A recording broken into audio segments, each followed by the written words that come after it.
There is a particular kind of exhaustion that no one talks about openly, and yet almost everyone carries it. It is not the exhaustion of working too hard or sleeping too little.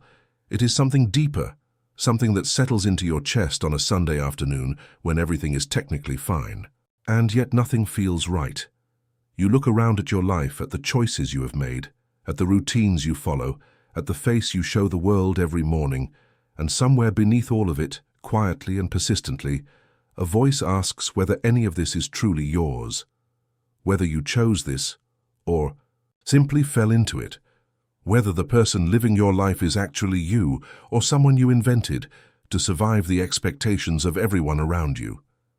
If that feeling is familiar, if that quiet unease has ever visited you in the middle of an ordinary day and left you standing in your own kitchen, feeling like a stranger, then this video was made for you, not for a version of you that philosophers might admire or that self-help books try to manufacture.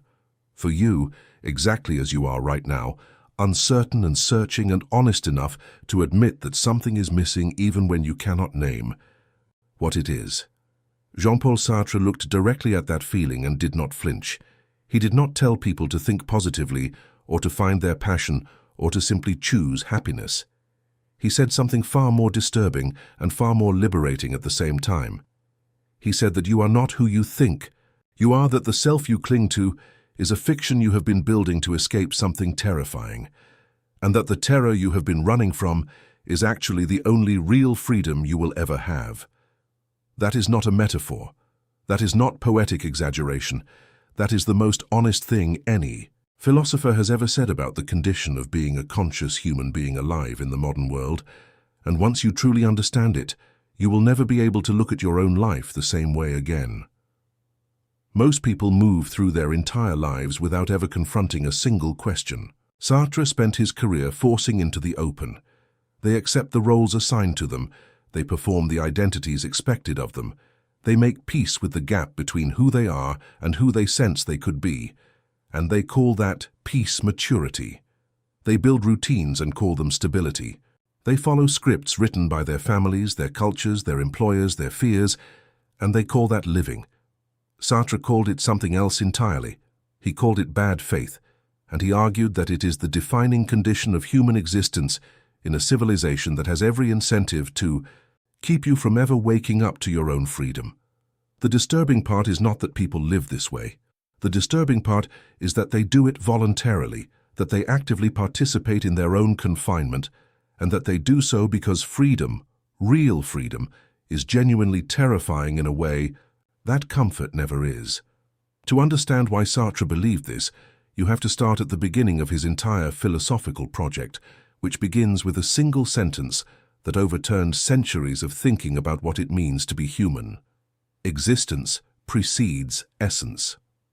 Before Sartre, the dominant tradition in Western philosophy, from Aristotle through the great theological thinkers to the rationalists of the Enlightenment, assumed that human beings come into the world with a predetermined nature, a fixed essence that defines what they are and what they are for. God designed you with a purpose. Reason revealed your nature. Society reflected your role.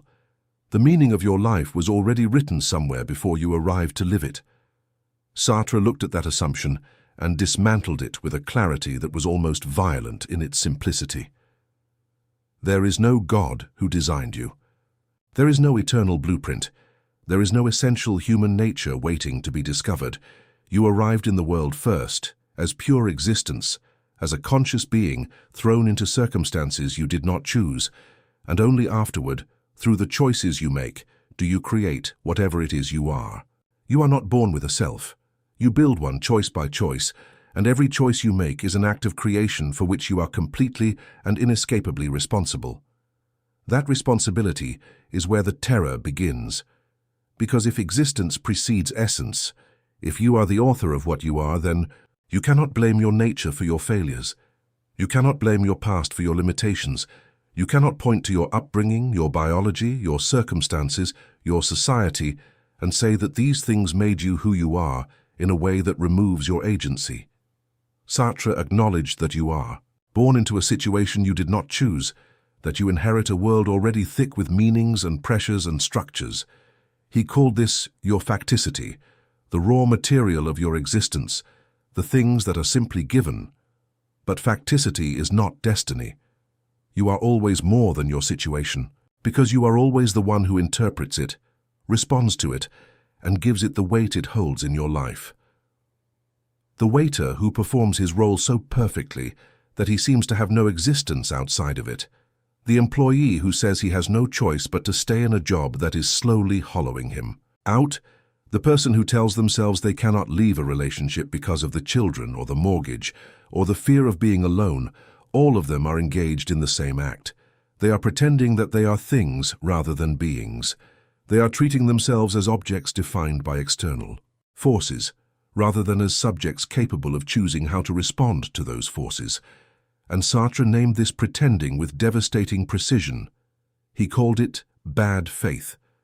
Bad faith is not simply lying to yourself, though it includes that. It is a more fundamental act of self-betrayal. It is the decision, usually unconscious, to deny your own freedom by pretending that you have none. It is the strategy human beings adopt when the weight of genuine freedom becomes unbearable, when the awareness that you could choose otherwise becomes too frightening to hold in consciousness.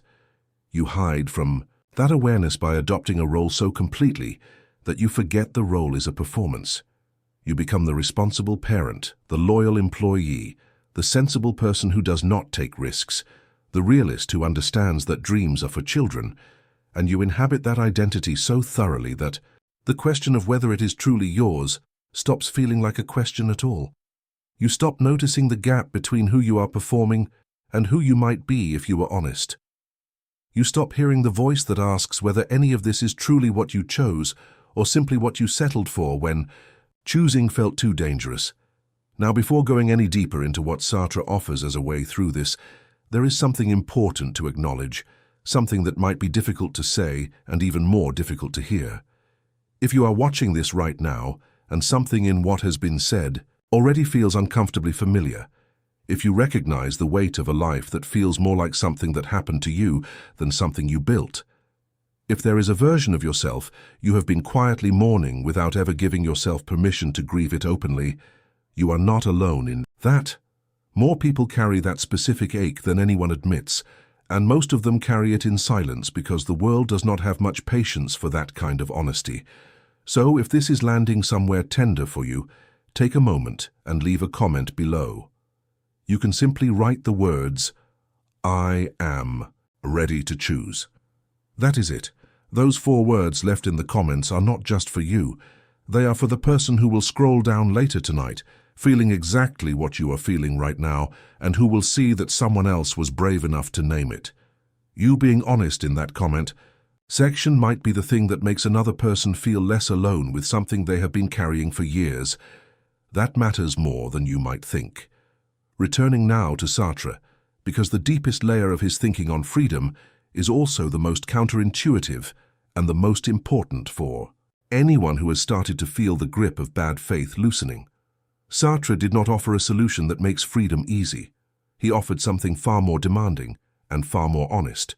He said that you are condemned to be free, not invited, not encouraged, condemned, because consciousness, the very thing that makes you human, is by its nature a nothingness at the center of being.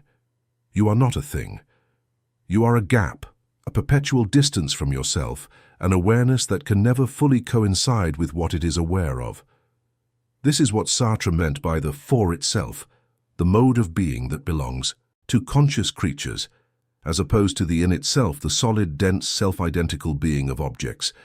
A rock simply is what it is. A hammer is defined entirely by its function, but you, as a conscious being, are always at a distance from what you are. You can always look at yourself, evaluate yourself, imagine yourself otherwise. You can never simply be your role the way a hammer simply is a tool, even when you try to. The attempt to be simply what you are, to close the gap between who you are and the identity you perform, is the engine of bad faith. And it is also the source of what Sartre called nausea, that vertiginous feeling of uncanniness that arrives when the ordinary structures of meaning suddenly lose their grip and you are confronted with the sheer, ungrounded contingency of everything, including yourself. Most people encounter that nausea and retreat immediately. They fill the silence with distraction. They double down on their routines. They commit more fiercely to roles that felt comfortable before the dizziness arrived. But Sartre argued that the nausea is not a symptom of something wrong with you. It is a moment of radical lucidity. It is the moment when you briefly stop deceiving yourself about the nature of your existence and see it clearly for what it is: groundless, contingent, absolutely open, and absolutely yours to determine. The anguish that comes with that clarity is not a sign that you are falling apart. It is a sign that you are, perhaps for the first time, genuinely awake. And here is what most summaries of Sartre leave out, what gets lost when his thinking is reduced to slogans about freedom and choice. He did not believe that recognizing your freedom meant you could simply reinvent yourself at will, that you could shed your past and begin again from nothing. He was far too rigorous a thinker for that kind of optimism. What he believed is that you are always already situated, always already in a relationship with a world you did not design, and with other people whose freedom is just as absolute as yours, and whose gaze can objectify you in ways that feel crushing. The look of the other, what Sartre called le regard, is one of the most psychologically acute concepts in the entire history of philosophy. When another person looks at you, truly looks at you with judgment or desire or contempt or indifference, something happens that no amount of internal freedom can simply override. You feel yourself becoming a thing in their eyes. You feel the weight of how they see you pressing down on the self you thought you were constructing freely. You feel the temptation to accept their version of you because it relieves you of the burden of creating your own. This is why authentic existence is not a comfortable destination, but a constant practice. Sartre never promised that waking up to your freedom would feel good. He promised that it would feel real in a way that nothing produced by bad faith ever can. Authenticity, for Sartre, means choosing in full awareness that you are choosing, acknowledging the anguish that comes with genuine freedom rather than suppressing it, and taking full responsibility for what your choices make of you without hiding behind necessity, fate, nature, or the expectations of others. It means looking at your life and asking, with absolute seriousness, whether the person living it is the one you were choosing to be or the one you became when you stopped being brave enough to keep choosing. That question is uncomfortable because it has no comfortable answer. It demands something of you that convenience and habit and fear will resist at every step. But it is also the only question that leads anywhere worth going. If you have stayed with this until now, something in you already knows that. Something in you recognized itself in what Sartre described, not because his philosophy is abstract and clever, but because he was describing the texture of real human experience with more honesty than almost anyone who came before or after him. The freedom he spoke of is not freedom from circumstances, or from other people, or from the weight of history. It is freedom within all of that, the irreducible capacity to respond rather than simply react, to choose rather than simply drift, to build a self worth living in rather than an identity worth hiding behind. That is what he was pointing toward. Not a life without difficulty or anguish or failure, but a life that is genuinely and courageously yours. If something in this video shifted something in you, if it gave language to a feeling you have been carrying without being able to name it, please take a second and press the like button. Not as a reflex or out of habit, but because these ideas deserve to reach the people who need them most, and the algorithm responds to that simple gesture in ways that genuinely expand how far this message travels. Every like is a small act of solidarity with someone out there who is still searching for exactly what you just found here. And if you want to keep going deeper, if you want a space where the real questions about existence, freedom, meaning, and the courage it takes to live honestly are taken seriously every single week, then subscribe to this channel. This is not a channel for people who want easy answers or comfortable reassurances. It is a channel built for the person who has always suspected that the examined life is worth living, and who is finally ready to start examining it without flinching. Every video here is made with that person in mind. Every video here is made with you in mind. Subscribe and let the next one find you ready.